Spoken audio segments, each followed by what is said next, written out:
Lily cartoon TV. एक जंगल में lily चिड़िया अपने दो बच्चों के साथ रहती थी। लिली चिड़िया के पास एक छोटा सा टूटा फूटा घर था जिसमें वो अपने बच्चों के साथ रहती थी। जंगल में बारिश शुरू होने वाली थी। बच्चों, जंगल में बारिश शुरू होने वाली है और हमारे घर की छत कितनी कमजोर है। मैं ऐसा करती हूँ कि छत की मरम्मत कर लेती हूँ। कहीं ऐसा ना हो कि बारिश होने लगे और हमारे घर की छत टूट जाए, फिर हम बारिश में कहाँ जाएंगे। चिड़िया भी यह बोल ही रही थी कि जंगल में बहुत तेजी से बारिश शुरू हो जाती है। हे ऊपर वाले, क्या हुआ? अभी नाम ही लिया था कि बारिश शुरू हो गई। अब अगर हमारा घोंसला टूट गया तो हम कहाँ जाएंगे? बारिश बहुत तेजी हो रही थी जिससे लिली चिड़िया का घर हिलने लगता है। लिली चिड़िया अपने दोनों बच्चों को लेकर एक साथ बाहर जाती है। अभी वह बाहर खड़ी ही थी कि उसका घर नीचे गिरकर टूट जाता है। हे ऊपर वाले, अब मैं क्या करूं? कहाँ जाऊं अपने दोनों बच्चों को लेकर? फिर लिली चिड़िया बहुत दूर पेड़ के नीचे अपने बच्चों को लेकर बैठ जाती है। बारिश बहुत जोरों से हो रही थी जिसकी वजह से ठंड भी बहुत ज़्यादा लग रही थी और बच्चे ठंड से कांप रहे थे। मम्मा, मम्मा, हमें बहुत जोरों की ठंड लग रही है। कुछ करो मम्मा। हाँ, मेरे बच्चों, तुम फिक्र मत करो। मैं अभी कुछ ना कुछ करती हूँ। मैं ऐसा करती हूँ कि अपने बच्चों को लेकर कालू कौवे के घर चली जाती हूँ। फिर लिली चिड़िया अपने बच्चों को लेकर कालू कौवे के घर पहुंची। कालू भैया, मैं लिली हूँ। मेरा घर इस बारिश के कारण टूट गया है। आप जल्दी से दरवाजा खोल दीजिए। मेरे बच्चों को ठंड लग रही है। मेरे बच्चों को अपने घर में रख लो। नहीं नहीं, मेरे घर में बिल्कुल जगह नहीं है और मैं दरवाजा बिल्कुल नहीं खोलूंगा। मेरे बच्चे सो रहे हैं। वह तुम लोगों की आवाज़ सुनकर उठ जाएंगे, उनकी नींद खराब हो जाएगी। चलो निकलो यहाँ से, मेरे घर में कोई जगह नहीं है। लिली बेचारी बहुत दुखी हो जाती है। वह रोती रोती अपने दोस्त कबूतर के पास जाती है। कबूतर भैया, मैं लिली हूँ। आप जरा बाहर आना। मेरा घर इस बारिश की वजह से टूट गया है। मेरे बच्चे इस बारिश में भीग रहे हैं। उनकी तबीयत खराब हो रही है। आप मेरे बच्चों को अंदर रख लो। आप जल्दी से दरवाजा खोल दो कबूतर भैया। मैं कालू कौवा के घर भी गई थी। उन्होंने अपने घर में मेरे बच्चों को रखने के लिए साफ मना कर दिया। कृपा करके मेरी मदद करो। हाँ, क्यों नहीं लिली, तुम अपने बच्चों को लेकर जल्दी मेरे घर में आ जाओ। जैसे ही लिली अपने बच्चों को लेकर कबूतर के घर में जाती है कि वह देखती है कि सभी पक्षी पहले से ही कबूतर के घर में बैठे हुए हैं। फिर जब तक बारिश होती है सभी पक्षी मिलजुल कर वहीं पर रहते हैं।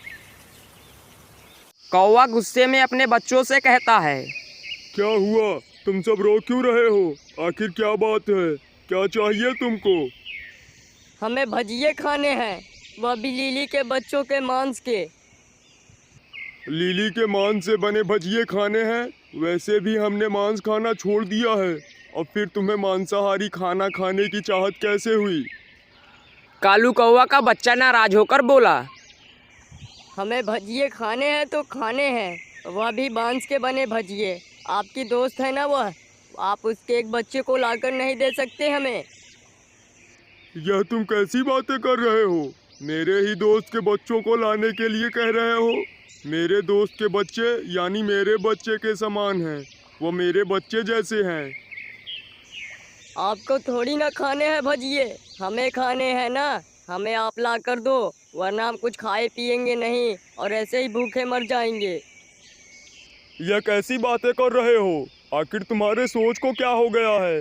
हे ऊपर वाले, अब मैं क्या करूं? कालू कौवा अपने बच्चों को बहुत समझाने की कोशिश करता है पर उसके बच्चे मानने को तैयार नहीं थे। बस यही बात की जिद लिए बैठे थे कि उसे लिली के बच्चों का मांस चाहिए। तुम दोनों की जो मर्जी वो कर लो, लेकिन मैं तुम दोनों की बात बिल्कुल नहीं मानूंगा। मैं तुम्हारे बातों से पिघलने वाला नहीं हूँ। कालू कौवे ने यह बात बड़ी सख्ती से कही। ठीक है, हम भी नहीं मानेंगे। दिन यूं ही बीत रहे थे कालू कौवे के बच्चों ने 2 दिन से कुछ नहीं खाया था। बच्चों, मैं तुम्हारे आगे हाथ जोड़कर विनती करता हूँ, यह जिद छोड़ दो और कुछ खा पी लो। जब तक हमारी इच्छा पूरी नहीं करोगे हम नहीं खाएंगे। कालू कौवे को बहुत गुस्सा आया, वह अपने बच्चों को मारने लगा। तो फिर मरो तुम दोनों, मुझे कोई फर्क नहीं पड़ता। ऐसे ही कालू कौवा वहाँ से रोते हुए जा रहा था, तभी वहाँ पर कबूतर आया। क्या हुआ दोस्त, तुम अपने बच्चों को इस तरह क्यों मार रहे हो? आखिर क्या बात है? यह मेरे बच्चे ना होते तो अच्छा होता। ये बड़े जालिम बच्चे हैं, ऐसी संतान किसी को ना हो। मेरे दोस्त के बच्चों का मांस खाना चाहते हैं। लीली चिड़िया को पता चलेगा तो कितना बुरा लगेगा उसे। यूं ही उसने कबूतर को सारी बात बताई। कालू कौवे की बात सुनकर कबूतर ने कहा, बच्चों, तुमने यह कैसी जिद पकड़ ली है? यह तो गलत है ना। तुम्हारे पिता बहुत नेक हैं, यूँ तुम उनको ऐसे ना सताओ। कालू कौवे के बच्चे ने गुस्से से कहा, तुम कौन होते हो हमारे बीच में बात करने वाले? चुपचाप यहाँ से चले जाओ। बच्चे के मुंहफट बातों से कबूतर को बहुत बुरा लगा। मैं तुम्हारी जुबान काट लूँगा, चुप करो। छोटे बड़ों का अदब नहीं है तुम में। ऐसे कालू कौवा अपने बच्चों को डांटता है। दोस्त, तुम इन्हें मत डांटो, इनमें इनकी कोई गलती नहीं है। गलती मेरी है, यह तुम्हारे घर का मामला है। मुझे इस मामले में नहीं बोलना चाहिए था। यह कहकर कबूतर वहाँ से दुखी होकर चला जाता है। कालू कौवे के कई बार आवाज़ लगाने पर भी वह पीछे मुड़े बिना ही वहाँ से चला गया। कालू कौवा भी वहाँ से गुस्सा होकर चला गया। अगले दिन भी उसके बच्चों ने कुछ नहीं खाया था। कालू कौवे को कुछ समझ में नहीं आया। वह वहाँ से सीधा लीली चिड़िया के पास गया। उस समय लीली चिड़िया अपने दोस्त राजू तोते से बात कर रही थी। लीली चिड़िया ने जैसे ही कालू कौवे को देखा, अरे तुम बड़े दिन बाद आए, और कैसे हो?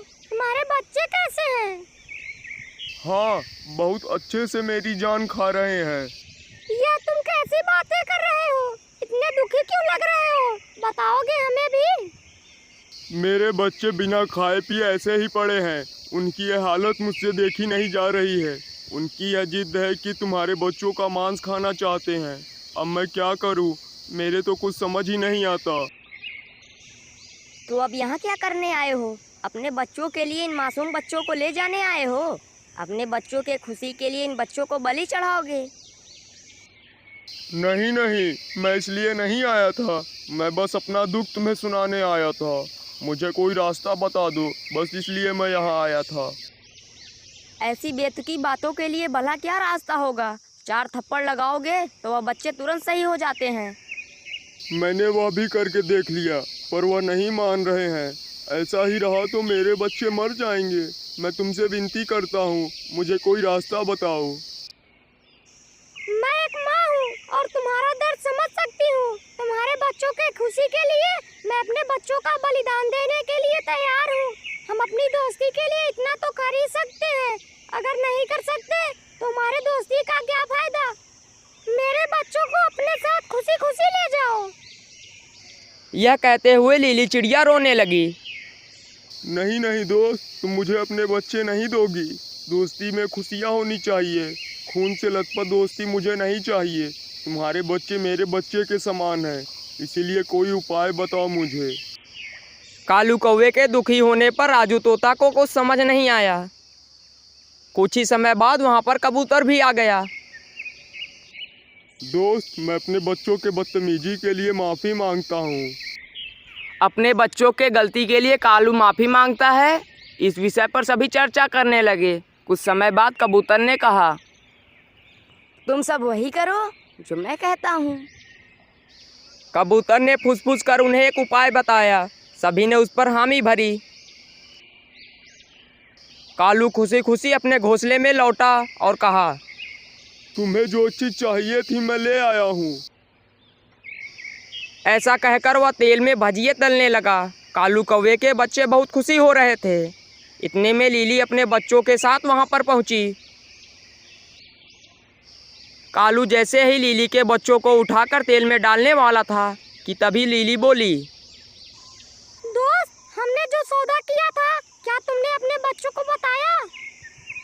अरे हाँ, मैं तो बताना ही भूल गया। कैसा सौदा? जैसे तुम्हें मांस खाने की इच्छा हो रही है, वैसे ही मेरी एक सहेली चील है, उसे भी मांस खाने की इच्छा हो रही है। तो मैं और तुम्हारे पिता ने यह सौदा किया था कि तुम मेरे 2 बच्चों को अपने साथ ले जाओगे और भजिए बना के अपने बच्चों को दे दोगे। उसके बाद मैं तुम दोनों को अपनी सहेली चील के पास ले जाऊंगी। जैसे ही कालू के बच्चों ने यह बात सुनी वह घबरा गए। पापा, आपने ऐसा सौदा क्यों मान लिया? आप ऐसा कैसे कर सकते हो? अपने ही बच्चों को मारने के लिए आप तैयार हो गए। तब कालू ने उनसे कहा, अब तुम्हें डर लग रहा है? एक बार उसकी माँ के बारे में सोचो जिसका तुम्हें मांस खाना था। यही बात जब तुम्हारे जान पर आई तो तुम्हें दुख हो रहा है। सभी के जान की कीमत वही होती है। इस बार तुम क्या कहना चाहोगे? कालू के इस बात पर बच्चों ने कहा, हमें हमारी गलती समझ में आ गई है। हमें किसी का आहार बनाकर मत बेचो। हम किसी का आहार बनना नहीं चाहते। उन्हें अपने गलती का एहसास हुआ और उन्होंने सभी से माफ़ी मांगी।